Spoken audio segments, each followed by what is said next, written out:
Bismillahirrahmanirrahim. Assalamualaikum warahmatullahi wabarakatuh. Di kesempatan kali ini, di pertemuan ini kita akan membahas tentang aturan dasar laboratorium. Kita akan membahas tentang bagaimana hal-hal apa saja yang harus kita lakukan di lab. Dalam K3 keselamatan kerja di lab, kemampuan bekerja di lab berdasarkan keselamatan dan kesehatan kerja di tempat kerja. Ada beberapa poin, yaitu yang pertama adalah membersihkan area kerja. Area kerja dibersihkan harus sesuai dengan prosedur dan pemakaian APD, alat pelindung diri. Yang kedua adalah tumpakan larutan atau reaksi atau bahan lain pada area kerja dibersihkan sesuai dengan prosedur. Amankan area kerja dari limbah B3. Perhatikan sumber power bila ada. Yang berikutnya adalah situasi yang tidak normal dikenali, dicatat dan dilaporkan. Kedua, higienis area kerja dipelihara, meliputi saluran pembuangan air dan udara.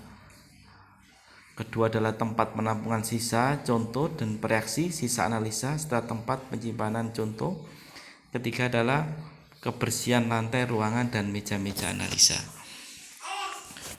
Mengikuti prosedur keselamatan kerja. Yang pertama adalah tanda bahaya harus dikenali. Kedua adalah alat-alat keselamatan kerja harus tersedia dan siap digunakan. Yang ketiga, menggunakan APD harus mengetahui apa yang harus dikerjakan dan bil APD yang sesuai dengan kebutuhan. Jadi alat pelindung diri harus sesuai dengan kebutuhan. Berikutnya adalah penanganan reaksi dan bahan kimia berbahaya, diberi label mengacu pada MSDS dan ditangani sesuai dengan prosedur. Pemakaian APD sesuai apa yang dikerjakan dan dipilih, seperti dalam amonia cair harus menggunakan masker gas khusus amonia, full face, safety hat, dan sarung tangan karet. Kecelakaan dan insiden yang tadi harus segera ditangani sesuai dengan prosedur, tentunya harus juga dilaporkan. Cegah kecelakaan.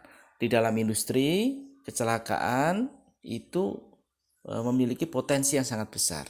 Oleh karena itu harus dicegah. Seperti halnya kita bisa melihat di Belanda terjadi ledakan besar menimbulkan 1.000 luka-luka. Di Jerman, seorang guru sekolah dasar membersihkan murid-muridnya membersihkan meja coretan-coretan dengan etanol. Mereka tidak membuka jendela sehingga ruangan kelas dipenuhi dengan etanol. Salah seorang anak menyalakan korek dan seluruh kelas meledak. 21 anak luka-luka dan 4 luka bakar sangat parah. Kita tahu etanol mudah terbakar. Karena ketidaktahuan sifat-sifat bahan, mereka tidak tahu, maka inilah yang terjadi ledakan. Sehingga harus tahu bagaimana sifat-sifat bahan. Nah, aturan dasar di lab, bersihkan tumpahan cairan kimia secepatnya. Contoh adalah merkuri. Merkuri itu sangat beracun dan memiliki titik didih yang rendah. Kemudian jangan makan dan jangan minum di lab. Tentunya ketika kita makan dan minum di lab, ada bahan-bahan yang berbahaya di lab, sehingga bisa dimungkinkan bahan-bahan yang ada di lab itu masuk dalam makanan kita melalui gas. Yang berikutnya yaitu merokok. Merokok tidak dibolehkan karena akan memicu kebakaran. Di lab tidak boleh merokok. Aturan dasar di lab yang keempat adalah tidak boleh lari-lari. Kenapa? tidak boleh lari-lari. Tentunya ketika lari-lari di dalam lab kita menggunakan alat-alat kimia yang notabene banyak yang pecah belah, sehingga akan bisa memecahkan alat kimia yang kita gunakan. Berikut juga akan mengakibatkan kecerobohan kita dalam bekerja. Jangan letakkan tas dan barang di lantai laboratorium dekat dengan meja laboratorium atau tempat biasa yang dilalui orang berjalan. Kenapa? Ketika kita meletakkan tas di dekat meja lab, maka memiliki resiko kita tersandung oleh tas kita, sehingga bahan-bahan yang kita gunakan bisa tumpah, sehingga bisa menimbulkan kebakaran. Jadi tas tidak boleh diletakkan di dekat meja lab.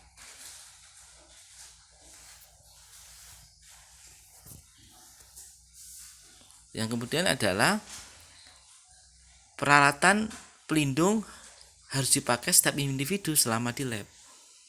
Apa itu? Kacamata keselamatan, melindungi mata dari percikan bahan-bahan kimia ataupun ketika pembakaran. Jas lab harus digunakan dalam praktikum. Celana panjang,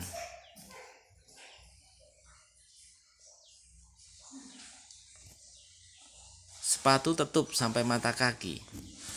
Nah, ini yang harus digunakan setiap individu. Kemudian adalah kacamata, itu harus estetis dipakai, bertangkai.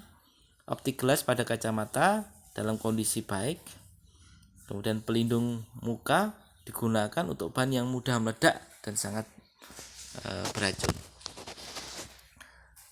Masker digunakan saat bekerja dengan gas yang korosif dan beracun. Dan sarung tangan digunakan oleh praktikan. Selalu menggunakan pipet, filler, dan hindari kontak langsung dengan kulit. Jangan menggunakan mulut dalam pemipetan. Jadi ketika kita mengambil bahan di dalam botol ataupun gelas kimia, maka harus menggunakan pipet filler. Tidak boleh menggunakan mulut. Dikhawatirkan bahan-bahan kimia yang kita ambil akan tertelan oleh kita. Nah, ini seperti ini, itu tidak diperbolehkan. Jangan gunakan mulut. Yang berikutnya adalah tidak menggunakan bekas tempat pengemasan makanan dan minuman untuk menyimpan bahan kimia. Jadi kita tidak boleh menggunakan botol-botol bahan makanan atau minuman untuk bahan kimia. Kenapa? Karena akan terjadi reaksi antara bahan-bahan kimia yang kita letakkan di botol yang tidak sesuai prosedur itu.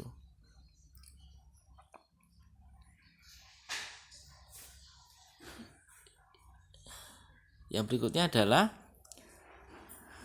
selalu memberikan label, keterangan pada tempat penyimpanan bahan kimia. Label ini bisa dituliskan tentang nama zat kimia dan kuantitas, misalkan molaritasnya, normalitasnya, konsentrasi yang diacu dengan satuan molaritas atau normalitas. Nah, dan juga diberikan keterangan sifat bahan, diberikan simbol-simbol, simbol korosif, simbol kebakaran dan lainnya. Kemudian jangan bereksperimen sendiri, jangan melakukan percobaan sendiri. Artinya kita mengarang percobaan sendiri tanpa ada panduan.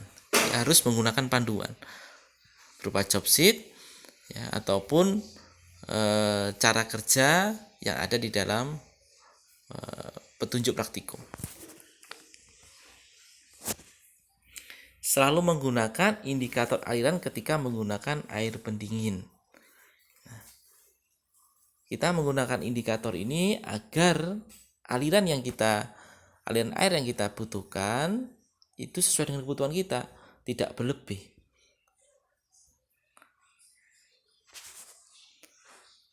Yang berikutnya adalah selalu isi buret jauh dari mata.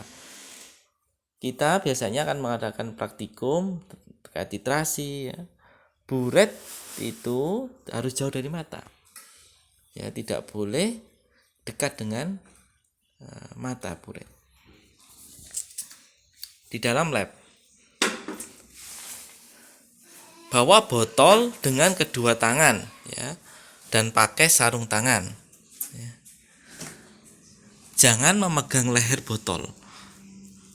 Jadi kita ketika memegang botol reaksi, kita harus menggunakan kedua tangan.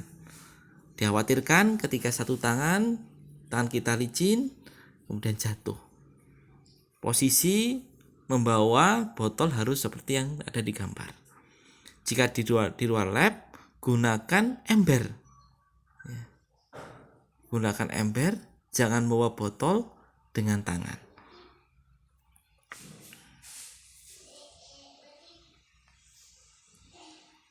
Ini yang bisa saya sampaikan.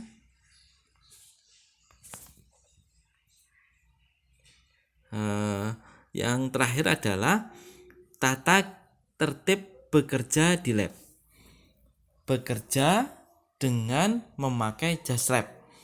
Tidak melakukan eksperimen sebelum mengetahui informasi mengenai MSDS bahan kimia. MSDS bahan kimia ini berisi tentang sifat-sifat bahan itu, apakah korosif atau yang mudah terbakar, beracun, dan lainnya.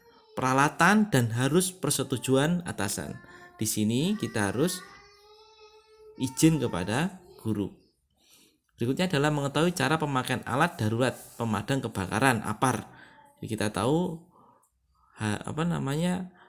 bagaimana cara menggunakan APAR, alat pembakaran kebakaran, air shower, respirator, dan keselamatan kerja lainnya.